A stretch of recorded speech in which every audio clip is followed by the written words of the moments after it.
vs. Hedorah. Or if you live in the States, Godzilla vs. the Smog Monster. It's the 11th film of the Godzilla series, released during a period of turmoil with Vietnam and hippies and drug use and LSD and whatnot. It's actually a pretty unique yet bizarre film. Produced by Yoshimitsu Banno, with Teruyuki Nakano managing effects. This time he was able to do some more hands-on. This is notable for being the suit debut of Kenpachi Satsuma, who portrayed Hedorah as its final form, and is also notable due to its infamous moments, as well as its pretty actually horrifying moments. So, it opens with widespread shots of pollution streaming across the Pacific. Now, it would have been the perfect setup for a Rudy movie if it wasn't for that ridiculous soundtrack that was portrayed in the credits, opening credits. So basically, the film opens around a scientist and his family who go to the coastline to see this weird-looking tadpole-like thing and see if they can discover more. Unfortunately, they end up getting scarred. The scientist on his burns and his son with his hand. They end up showing the world that a new monster's appeared called Hedorah, which is a tadpole, alien-like thing who came from the Orion constellation of the Crab Nebula. He eventually makes landfall. He destroys a couple of tankers. Then he makes his way to landfall. And he feeds on a couple of smokestacks at a factory when Godzilla shows up. This time around, Hedorah is not in his aqueous form.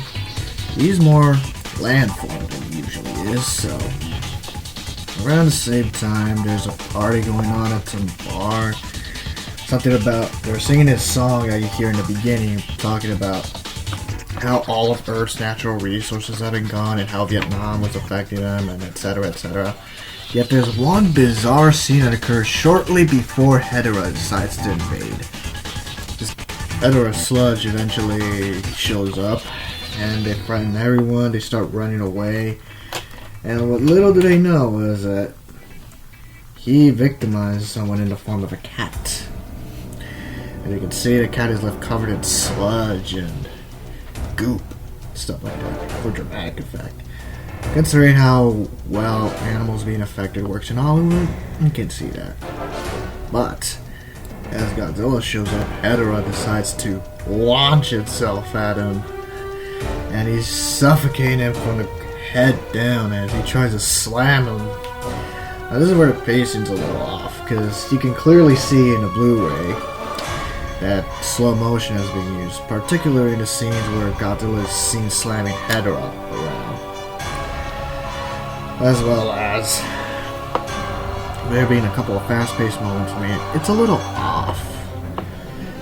And there's no sign of footsteps anywhere, so that kind of takes away. Eventually Hedorah retreats, and Godzilla pursues after it as well. And everyone says that he's not going to make landfall. It's good. It's not. No, not landfall. He's not going to appear in the daytime. He's good. It's nighttime. You should be worried. Well, surprise, surprise. Hedorah does show up in the daytime, and he's clearly unaffected as he starts his little pollution-filled rampage across Japan. Tokyo, Osaka, Kobe, Nagoya, Fukuoka.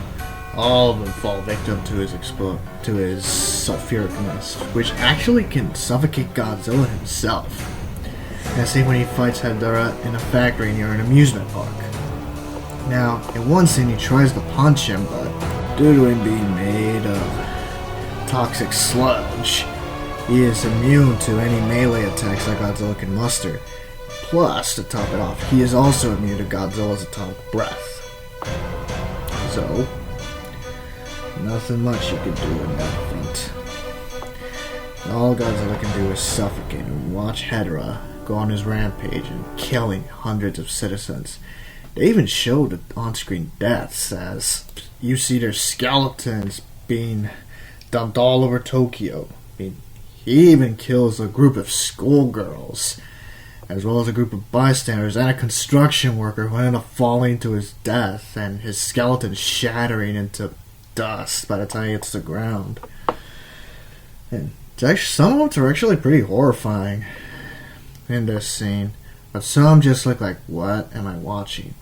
For some reason, the US version never edited out any of this, which I gotta give mad respect to, because it got a G rating, and it did not edit anything out of this scene.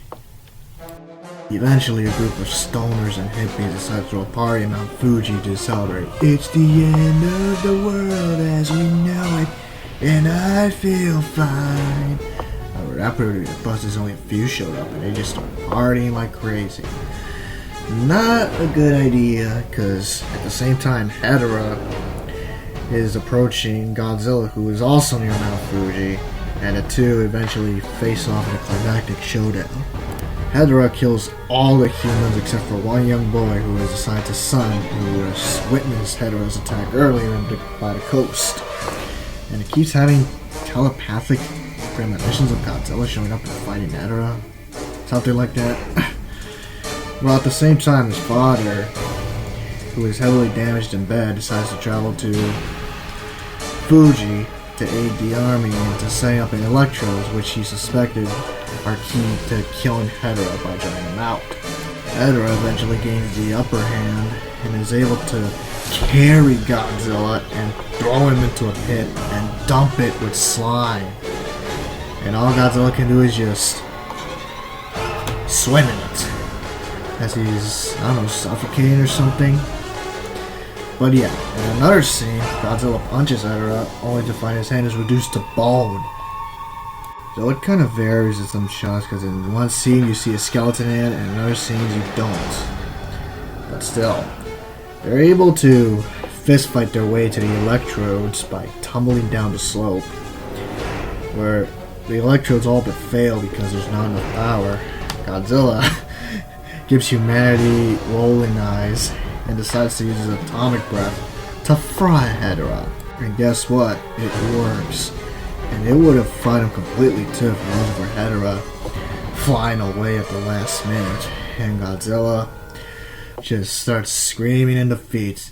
And what follows has got to be one of the most dumbest yet campy yet funniest moments in the history of the series, all in one.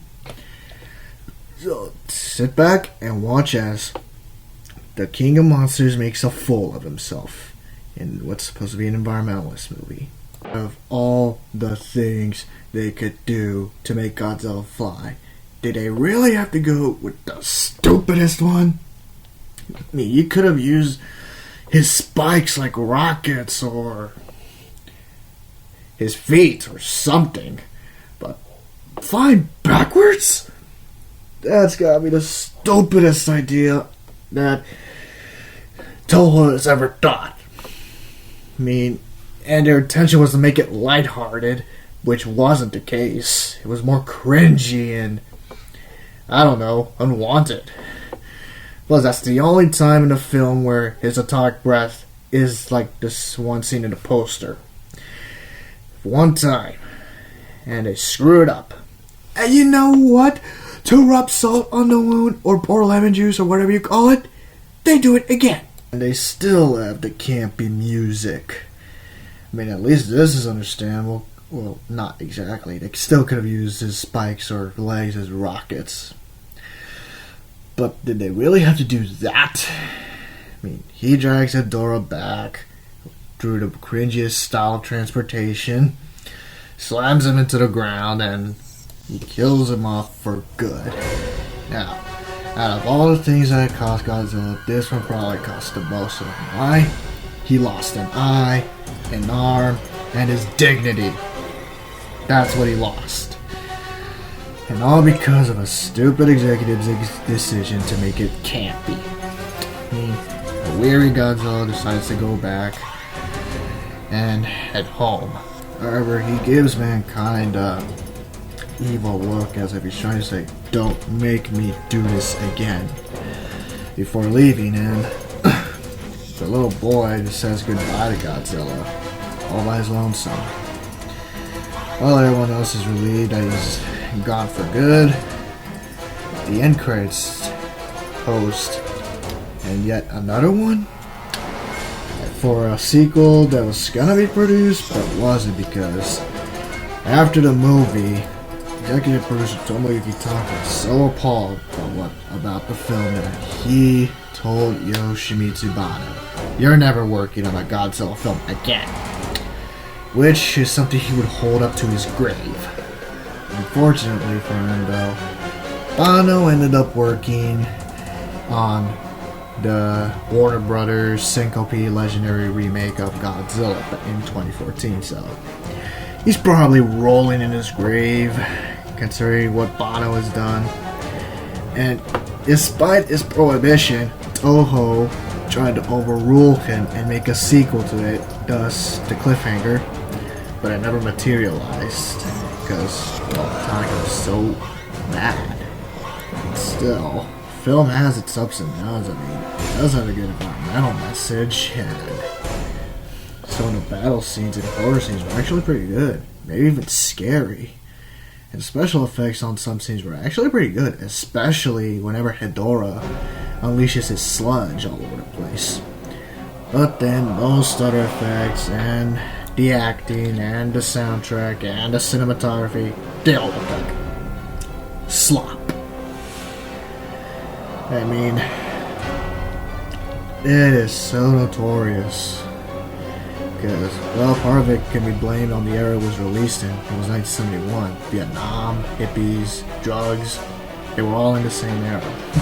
Speaking of, Hedorah's eyes actually have a slight resemblance to what hippies used to do in Woodstock. If you know what they represent, good for you. But I do not want to mention it out of fear of being demonetized or struck down by cop. And it was so sloppy that even Kenpachi Satsuma actually had to have an appendicitis operation during filming while he was inside a Hedorah suit. Not too pleasant, especially if it doesn't involve anesthetics. But still, Hedorah gained a cult following behind him.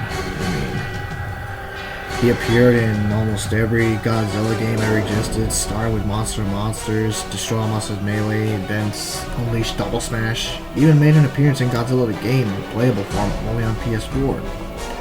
The monster itself is not that bad, actually. It's pretty cool, considering that Godzilla is an allegory of nuclear radiation, Hedorah is an allegory of what pollution is doing to the environment. It's actually not that bad, but the film, they could have done it better. They could have done it better. American version is actually one of the better versions in terms of footage, considering that they did not cut out almost any material. I mean, this was rated G, even though you see tons of deaths in the form of Hedorah intoxicating people to death with smog and sulfuric acid, and Godzilla frying them alive. This has almost no cuts, except for Japanese text and whatnot. And their hideous song called Save the Earth, which is basically the English equivalent of Return to Sun. Both songs are really, really campy. They do not go well. If they had done it in an operatic or dramatic tone, it would have gone pretty good. It would have gotten some good stuff. But nevertheless, this is a film of the Dark Age of Godzilla. It's not bad compared to the previous one and the following one. It's not that good in terms of overall ranking, so overall, just skip it. Unless you want to see the action scenes or the smog scenes or the crude cartoons or the LSD scene, go ahead, be my guest, relive the 70s.